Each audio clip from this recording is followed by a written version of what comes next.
my friend. Good morning. Congratulations.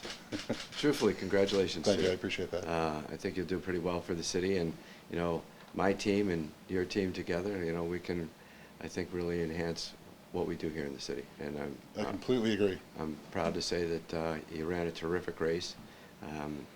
I'd like to thank my own people who also ran a terrific race, and to be within 90 of Don Humison is pretty good.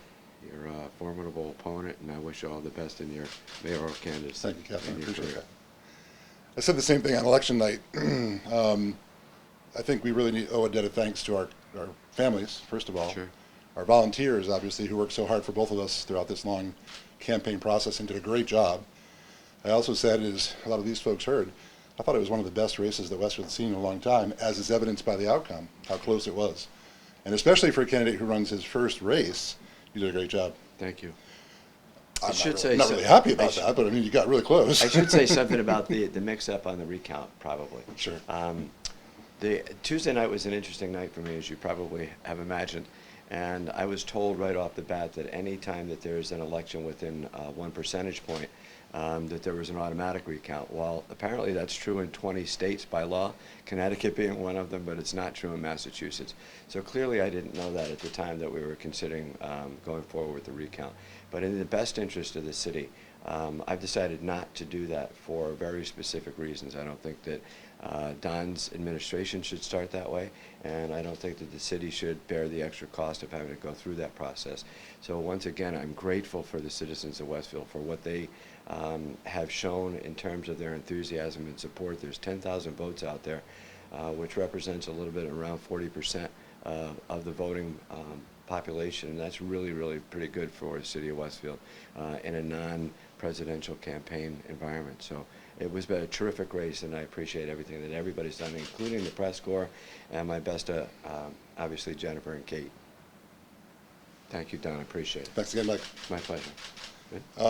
Do you have any questions? What's your future, Mr. McCabe? I don't know. There's lots of things out there. There's lots of opportunities out there for me.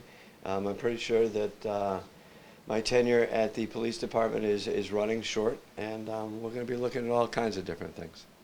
We have a role with the Humison administration. I'm not sure.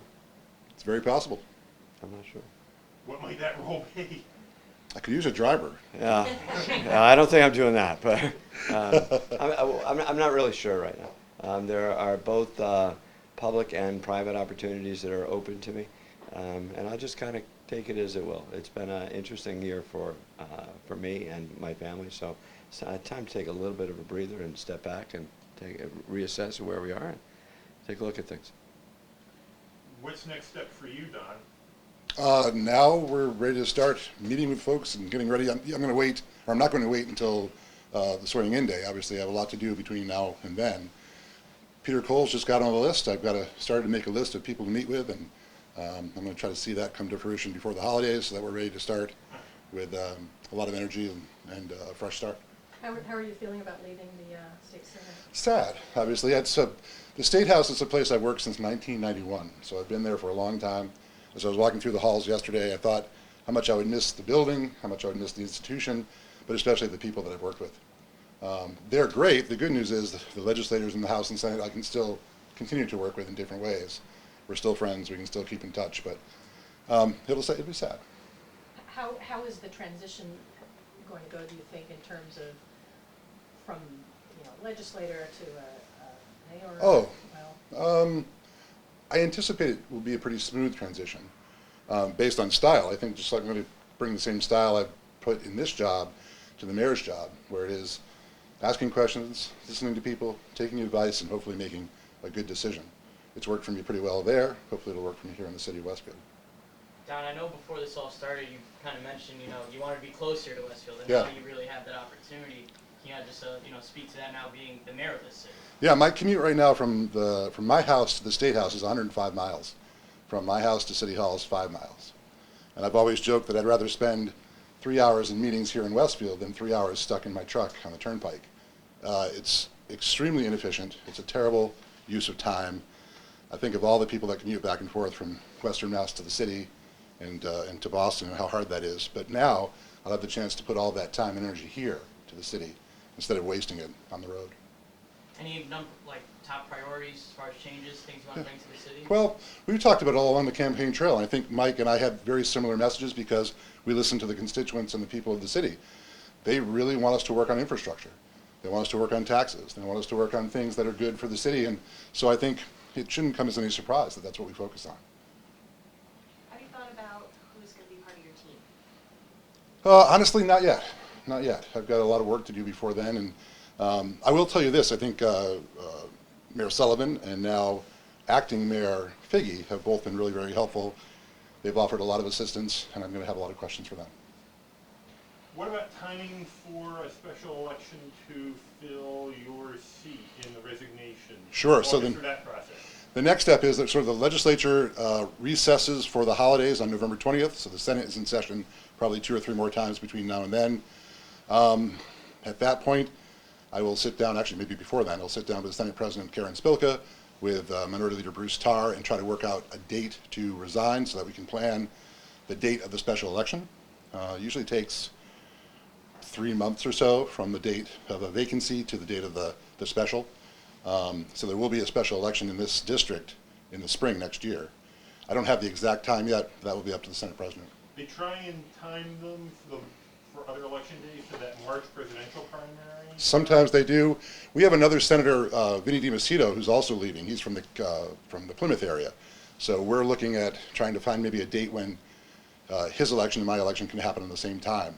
I don't know if that benefits anybody out here in Western Mass, but it certainly helps with the Senate. So you'll be doing transition work into the mayor's office and Sort doing of Senate? coterminously, yeah. And how's that gonna work? As I said, I spent a lot of time on the Pike, so there's a lot of time to think about things. It's not, I don't anticipate a problem. Just a quick question for Mike, I guess. Did you expect this race to be this close, especially being, your first political race? Yes. Yeah. Yeah. I figured going in, I was probably a 70-30, 60-40 underdog. So to be within underneath 1% of victory is a super credit to the team that we built in 5 months. So I'm super happy with. And to the candidate Well, especially. thank you.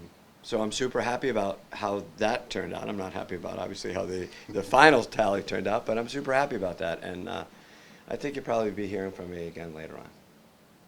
Could you just clarify the decision not to get a recount again? You said you now know it's not a. So there were a couple of automatic pieces. thing. There were a couple of pieces really that were impacting my decision in the first place for a recount. In the beginning, I was told that there was an automatic 1%. So literally 5 minutes after I had found out what the election results were, people were asking me questions.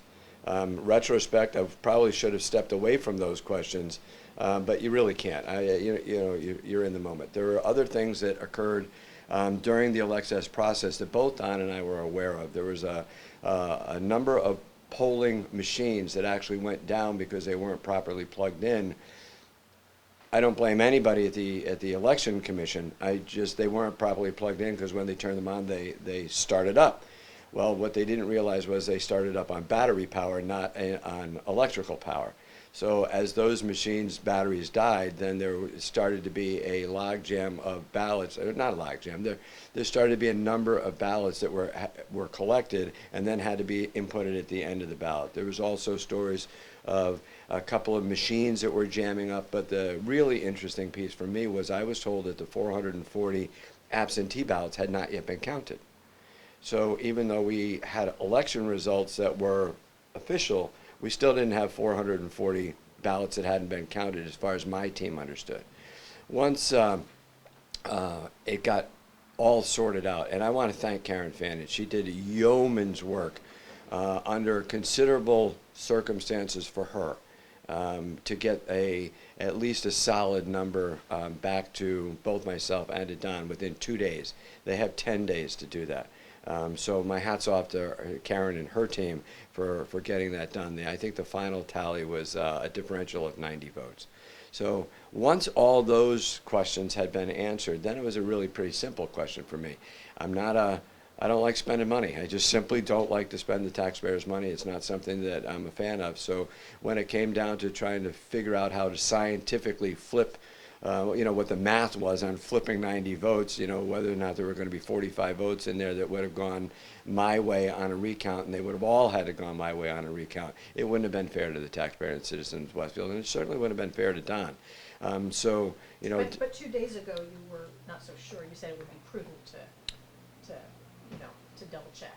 and I did the work to double check. I see. You follow me? I got all of my questions answered within 2 days. And, you know, I don't want Don to be sitting around waiting and have this kind of weird, awkward period. So it's not fair to his team, his campaign. There were 5,000 people on his side and 5,000 people on my side. So you got to be respectful of all the process. So it's just better for the city. When you say we might be hearing from you, would that be another run for? I'm not sure what that looks like just yet. I'm not sure what that looks like just yet. You know, I really believe that there's aspects of my ability that can benefit the city in some way, and maybe it manifests itself that way. Maybe it manifests itself in the private sector, but certainly, you know, you'll hear soon, or you'll hear about me soon in some other capacity, I think. And this is often, you know, this is such a gentleman's race. I know those words have been thrown around, but like when you guys look at each other and how do you feel? I mean, again, it's been very impressive how you two have worked so closely under such a hard situation. How has that been?